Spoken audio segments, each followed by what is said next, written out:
옛날 영암 덕진이라는 고을에 이쁜 처녀가 살고 있었답니다.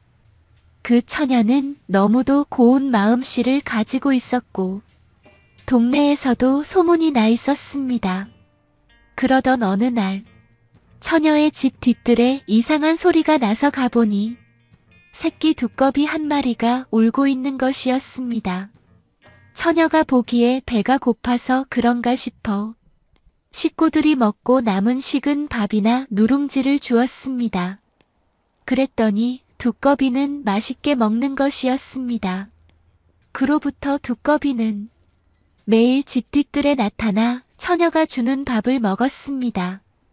이렇게 몇 년 동안 밥을 주어 기르니 두꺼비는 피둥피둥 살이 올라 어른 손바닥 넓이보다 더 크게 자랐습니다.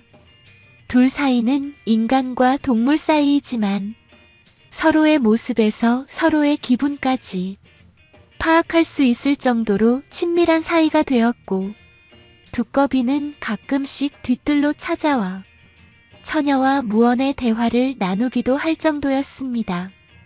어떤 때는 강아지처럼 처녀의 꽁무니를 엉금엉금 걸으면서 따라다니기까지 하였어요. 한편 영암읍 내 객사의 관아에 원님이 새로 부임하게 되었습니다. 그런데 다음 날 아침 원인모를 이유로 객사를 하고 말았습니다. 이후 다른 원님이 새로 부임했지만 부임하는 다음 날 또 객사를 하고 말았습니다. 이렇게 새로 부임하는 원님마다 모두 객사를 당하니 마을 전체가 뒤숭숭해졌습니다.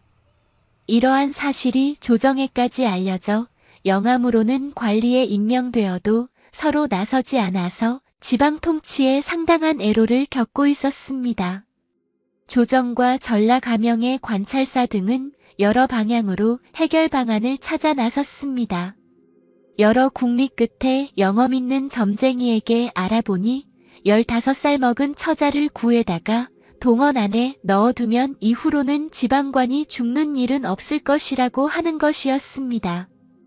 이러한 점괘가 나오자 아전들을 시켜 많은 돈을 주겠으니 15살 먹은 처녀를 데려오도록 이 마을 저 마을을 돌아다니게 하였습니다. 그들은 처녀가 죽을지도 모르는 큰 위험이 있었으나 이런 사실은 쏙 빼버리고 소문을 내고 다녔습니다. 단지 새로 부임하는 원님들이 내려오기만 하면 첫날 밤에 죽는데 이는 동원 건물에 귀신이 서렸기 때문이고 어린 처녀를 동원의 방에 재우면 그 귀신이 퇴치될 수 있다고만 하였습니다. 돈 한 푼이 아쉬운 농투선이 백성들은 단지 관아 건물의 딸을 하루 저녁만 재우면 큰 돈을 준다고 하니 귀가 솔깃하여 많은 관심을 보였습니다. 마침 아전들은 나이용모 등 재반 사항을 비교 검토한 결과 그 두꺼비를 먹여 살리던 처녀를 선택하게 되었지요. 우리 딸이 큰 돈을 벌어준다면 이 가난에서 벗어날 수 있을 거야. 영감, 정말 괜찮을까요? 딸이 위험할 수도 있잖아요. 부인, 걱정 마세요. 아전들이 말하는 대로라면 아무 문제 없을 겁니다. 그 처녀의 부모도 집안이 매우 가난하여 금전 한 푼이 아쉬웠을 뿐 아니라 딸에게 큰 해가 없을 것이라는 말만 믿고 선뜻 딸을 내맡겨버렸습니다. 처녀의 부모는 조금 후 밤이 되면 자신의 딸에게 닥칠 엄청난 위험에 대하여서는 전혀 생각하지 못하였습니다. 너무나 순진하고도 순박한 어찌 보면 한심하기까지 한 부모들이었는데 악의 구렁텅이에 떨어지려는 딸을 놓고도 그렇게도 무사태평하였으니 말입니다. 몸값으로 돈을 낸 아전들은 딸을 데리고 와서 으리으리한 관아의 가운데 방에 넣어지고 바깥쪽으로 문을 잠궈버렸습니다. 마음씨 착한 처녀는 부모님이 시키는 대로 아무 일도 없는 듯 방 안에 그냥 앉아 있었습니다. 무슨 일이 생긴다면 옴죽달싹도 못하고 죽어갈 수밖에 없는 처지에 놓여 있었지만 처녀는 그 사실을 전혀 몰랐습니다. 주변이 어두워지면서 처녀는 약간의 두려움은 느껴졌으나 아전들의 말처럼 설마 무슨 일은 없겠지 하면서 스스로를 위안하며 이부자리를 펴놓고 눈만 멀뚱멀뚱 뜨고 누워 있었습니다.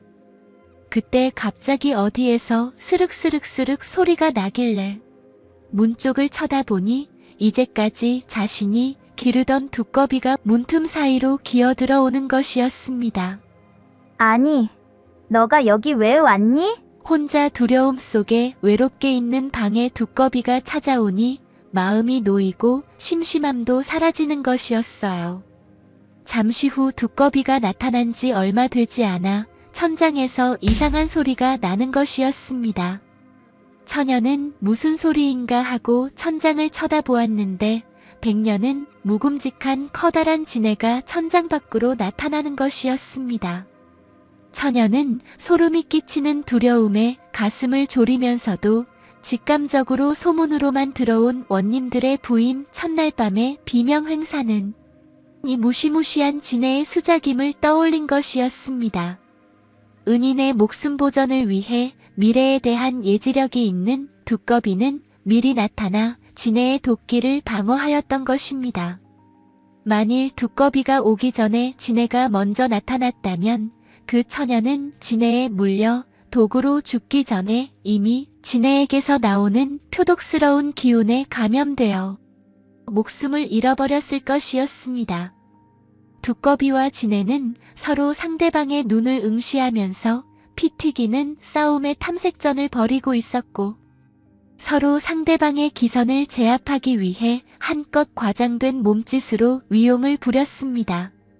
지네가 더듬이 치켜세우고 몸마디마디에 갈기를 들어올리고 사나움을 부리고 나니 두꺼비는 큰 눈을 부라리며 배에 바람을 흠씬 집어넣어 엄청난 덩치로 지네를 제압할 기세였습니다.